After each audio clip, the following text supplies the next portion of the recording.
With me now is Marion Hill. She's a native of Oklahoma. She's had a varied career.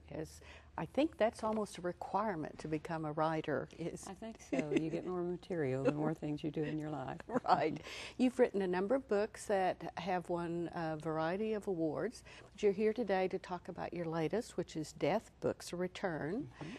This is about a murder that happened almost 50 years ago, but what prompted you to take this kind of subject?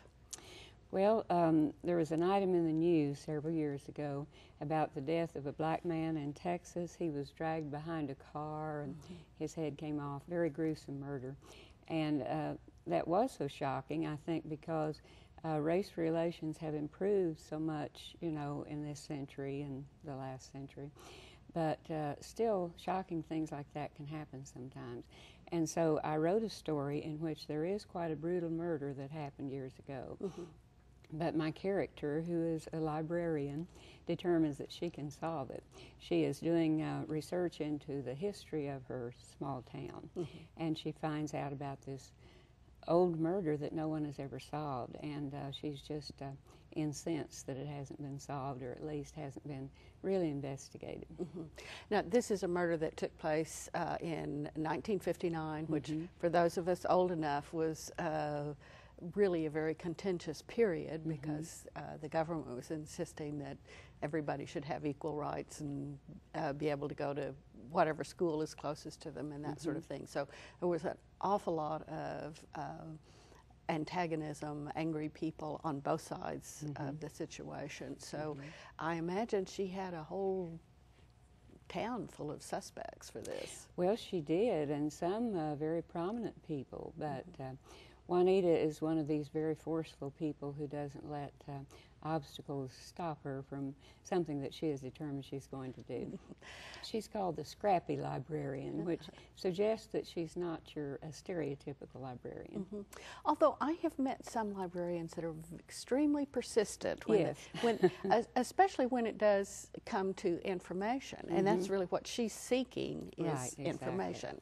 Yeah, I think librarians are natural sleuths because, you know, they do get so involved with research, and basically that's what a murder investigation is. It's research. It's digging up details, which librarians are very good at.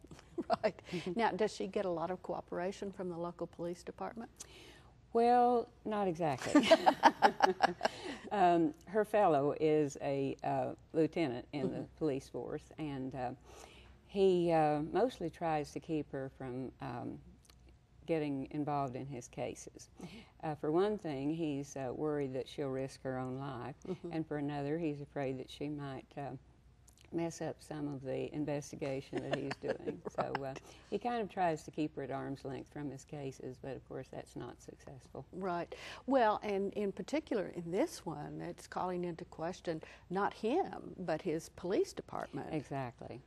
Because obviously they didn't do a great deal to discover. Yeah, he wasn't in the town at the time, of course, but he's protective of his police department and doesn't want it seen in a bad light.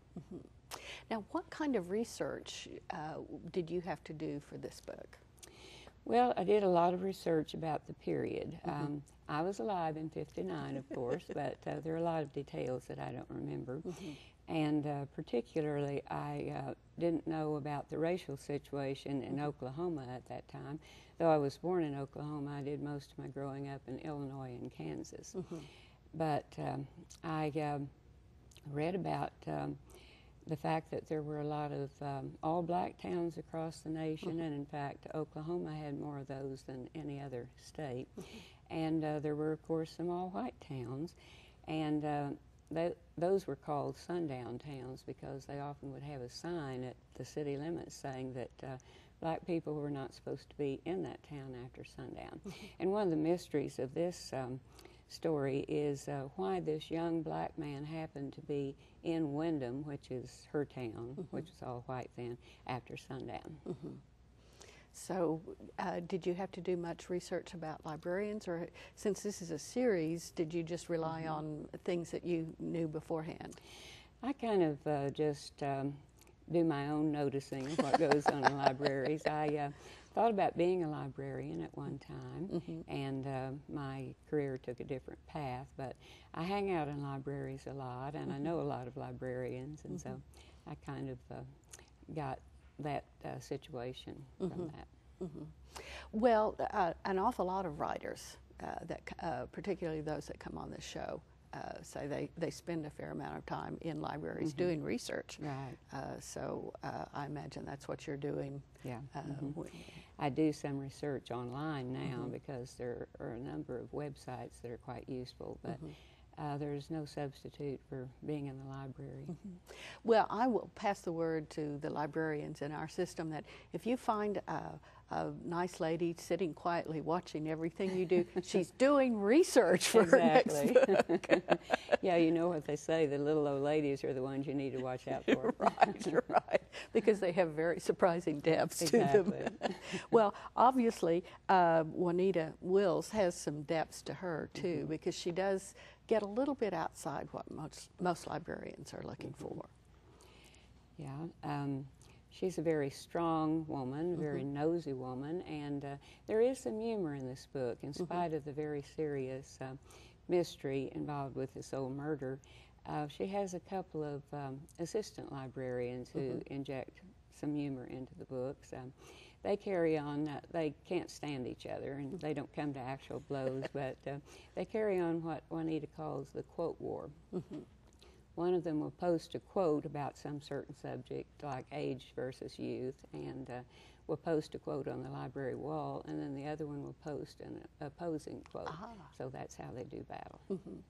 Now, we have some of the other books that you have written in this series, and I'd like to get them up on the screen now. Could you tell us the titles of those? Yeah, this is actually the second in the Librarian series, and the first book is called Bookmarked for Murder. And then I write a different series that is about a young woman who solves mysteries that have to do with various figures from the American Revolution. She's a history buff. And so far there's one in that series out called Deadly Will.